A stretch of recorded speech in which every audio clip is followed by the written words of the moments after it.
Hi, I'm Sharon. I'm with the All Lights, and I am here to introduce to you our new line of flex pads. We call it Beyond the Essentials. And this is just the beginning. We have more coming. This is our Pain Buster pad, okay? Has 132 dual chips on the back.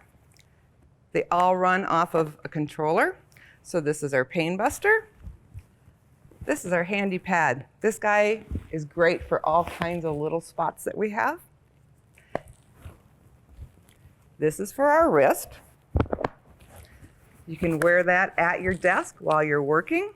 It Velcros on. Just, I know I'm not doing a good job of that. There you go, like this. Same controller. They all come with a controller, but today for our demonstration, I'm just going to show you how one of them works. Slides on, fits on that spot. And this is for our feet. We'll show you this in a minute, but it becomes just a nice little boot.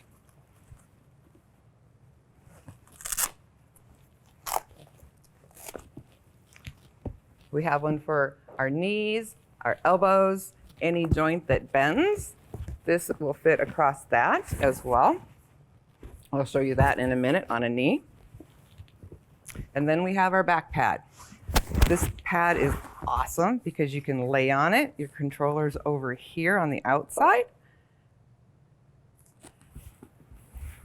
You're going to want to always put it on your skin. But basically, you can put it on like this and go about your day. If you're on a long car drive, put your pad on. Make it much more comfortable. So this is the beginning of our line. We have a face mask. We have a pole pad for our horses. We have dog wraps coming. We have a lot of different things. So it's very exciting times. Stay tuned.